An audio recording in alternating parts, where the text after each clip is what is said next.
எங்களது குழந்தைகளின் ஜாதகத்தில் உள்ள சூரியன் முதலான அனைத்து கிரகங்களின் தோஷங்கள் விலகி கிரகங்களின் நற்பலன் கிடைக்கவும் மென்மேலும் எங்களது இல்லத்தில் உள்ள அனைத்து துர்தேவதைகள் விலகி எங்களது குலதெய்வத்தின் பரிபூர்ணமான அருள் கிடைக்கவும் எங்களது குலதெய்வம் எங்களது இல்லத்தில் இருந்து வாழ்வில் எல்லா வகையான செல்வங்களும் கிடைக்க வேண்டி கேட்டுக்கொள்கிறோம். எல்லாரும் ஒரு நிமிஷம் சொல்றதை கேளுங்க. செல்வம் அப்படின்னா காசு மாத்திரம் கிடையாது. இப்போ பசிக்கிறோம், ஒருபடியா பணம் இருந்தால் திங்க முடியாது, வயிறு ரொம்ப. ஆனால் அரிசி இருந்தாலும் சமைச்சு சாப்பிட முடியும். அதனால் எல்லாரும் தயவு பண்ணி என்ன பண்ணுங்க, ஒரு நிமிஷம் கண்ண மூடி மாமிகிட்ட போன வருஷம் மழையே இல்லை இல்லையா, விவசாயிகள்லாம் ரொம்ப கஷ்டப்பட்டாங்க. விவசாயிகள்லாம் இல்லைன்னா டவுனில் பஜாரில் இருக்கவங்களும் சோறு கிடைக்காது. அப்படி விவசாயம் இல்லைன்னா பஜாரில் இருக்கவங்களும் சோறு கிடைக்காது. அதனால் கிராமத்தில் நல்லா விவசாயம் நல்லா நடக்கணும்னு சொல்லி ஒரு நிமிஷம் சாமியை கண்ண மூடி பிரார்த்தனை பண்ணுங்கள். அக்ஷய திருதி என்ன தேதிப்பா? இங்கிலீஷ் 10 வெள்ளிக்கிழமை அன்னைக்கு இங்கிலீஷ் 10ஆம் தேதி அக்ஷய திருதி. அன்னைக்கு என்ன தெரியுமா பண்ணணும், வீட்டில் குளிகையில் எந்த காரியம் பண்ணாலும் பெருகும். தெரியும்ல, என்ன பண்ணணும், குளிகையில் எந்த காரியம் பண்ணாலும் பெருகும். அதனால தயவு செஞ்சு எல்லாம் என்ன பண்ணுங்க, அக்ஷய திருதி அன்னைக்கு ஏதாவது பொருள் வாங்கணும், ஏதாவது சாமி பண்ணுவாங்க. எல்லாம் உடனே தங்காம வெள்ளி வேறெல்லாம் வச்சு கும்பிடாது, அதெல்லாம் சாப்பிட முடியாது, அதெல்லாம் கிடைக்காது. அன்றாட தேவையை தண்ணி தான், புரியுங்களா?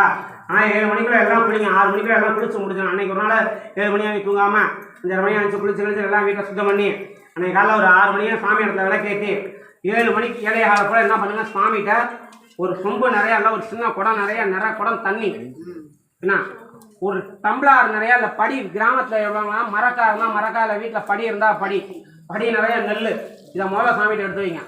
அதுக்கப்புறம் பழங்கள் கிடச்சா எடுத்து வைங்க, ஆப்பிள், ஆரஞ்சு, மாதுளம்பழம், இல்லை பழம், அதெல்லாம் வசதி இல்லைன்னா வாழைப்பழம் மட்டும் வச்சு அதுக்கப்புறம் ஒரு காசை வைங்க, ஒரு தங்கத்தை வைங்க. சரியா? எடுத்தோன்னா சாமிகிட்ட தங்க வெள்ளி சரணு நினைக்கிறேன். தங்க வெள்ளியே எவ்வளோ இருந்தாலும் கதையே ஆகாது. ஒரு பழம், ஒரு பாட்டு அடியார் சொல்லியும், உற்றார் யார் உளரோ உயிர் கொண்டு போகும்போது புத்தாளத்துறை கூத்தனல்லார் உற்றார் நமக்கு யார் உளரோ. நம்ம எண்ணத்தை எவ்வளோ சேர்த்து வச்சாலும் நம்ம போகும்போது நம்ம கூட நம்ம பரமேஸ்வரன் மட்டும் தான் வருவார்.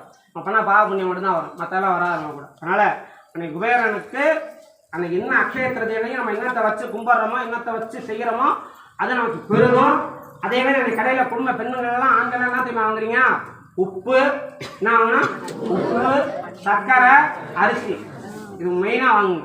உப்பு, சர்க்கரை, வெல்லம், சர்க்கரை கூட வேணாம், உப்பு, வெல்லம், சர்க்கரை வாங்குங்க. ஏன்னா இது பெருகும், காசு பண்ணால் நிறையா சேரும். அன்னைக்கு அக்ஷய திருதியில யாரும் கடன் கொடுத்துறாங்க, நம்ம வாழ்க்கை ஃபுல்லாக கடன் கொடுத்துக்கிட்டே இருக்கும். கைமாத்து கூட கொடுக்காதீங்க. புறா பிறந்தாங்கன்னா இல்லை தம்பி காசு அப்புறம் தான். அதே இன்னொரு விஷயம் எல்லாரும் வச்சுங்க, எப்போதுமே வீட்டில் எந்த பொருளும் இல்லைன்னே சொல்லாதீங்க. நீங்கள் எதை இல்லைங்கிறீங்களோ அது இல்லாமலே போயிடும்.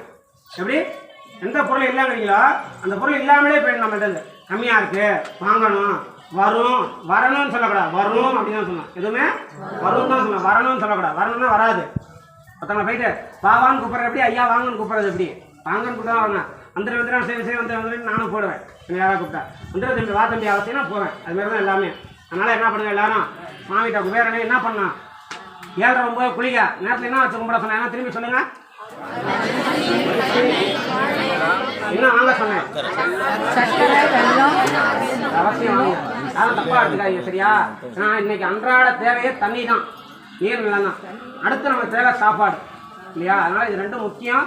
அதுக்கப்புறம் உங்களுக்கு சொந்தமாக என்ன வேணுமோ, நிறைய கார் வாங்கினாங்க, இருக்கிற கார் சாவி, வண்டி சாவிலாம் உங்களுக்கு வச்சு சாமியில் போனால் நிறைய கண்டி வண்டி, காரு, காசை பணம், செல்வங்கள்லாம் நிறையா சேரும். செல்வங்கள்லாம் வேணும் தான், ஆனால் அது எங்கிட்ட மெயின் இதுதான். சரியா? அதான் சாமி நான் பிரார்த்தனை பூர்ணம் பணம் பண்ணுங்க ஐயா. திருச்சி மாவட்டம் திருவரும்பூர் பக்கத்தில் பூத்தைப்பார் சிவாலயம், 2000 வருஷத்துக்கு பழமையான சிவாலயம், 2000 ஆண்டுகளுக்கு பழமையான சிவாலயம். அதேமாரி இதுமாதிரிண்ணா எல்லாரும் நிறைய சாமி கும்பிடுங்க. சரியா? என்ன நீங்கள் போகணும் தெரியுமா, குழந்தைய கும்பிடக்கூடிய முதல் நாள் தெரியுமா, வருடம் பிறந்து சித்திரை 1 அப்படி இல்லைன்னா சித்ரா பௌர்ணமி, இந்த 2 நாள். இதை தாண்டினா தான் வைகாசி விசாகம், இந்த மாதிரி நாள். இன்னொரு விஷயம் தெரியுங்க, அமாவாசை கோயிலில் காலை விடுத்தாலும் பொழுது விடுத்தா யாரும் போய் சாமி கும்பிட போயிடாதீங்க. அமாவாசை எதுக்கு தெரியுங்களா, நம்மளுடைய முன்னோர்களுக்கு கர்மா பண்ணுறது தான் அமாவாசை, சாமி கும்பிட்றதுல. அதெல்லாம் வீட்டில் முன்னோர்களுக்கெல்லாம் செஞ்சுட்டு அதுக்கப்புறம் சாயங்காலம் சாமிகிட்ட விளக்கத்தி சாமி கும்பிட்டு அதுக்கப்புறம் கோயிலுக்கு போகுது. அமாவாசை பொழுது விடுத்தாலும் நம்ம எங்கே கோயில் எங்கே பெரியார் எங்கே போகிறாங்களோ ஆனால் ஓடாதீங்க, ஓடினா புண்ணியம் கிடைக்காது. வீட்டில் முன்னோர்கள் இருந்தாங்கன்னா முன்னோர்கள் கர்மா பண்ணிட்டு தான் அம்மாவாசை சாமி கும்பிடுவோம். வாழ்க்கையில் முன்னேறணும்னு ஆசைப்பட்டீங்கன்னா பௌர்ணமி அன்னைக்கு கோயிலுக்கு போங்க, மேலே மேலே வளரலாம். அம்மாவாசை அன்னைக்கு என்ன இருக்கும், எப்படி இருக்கும் ஊர்?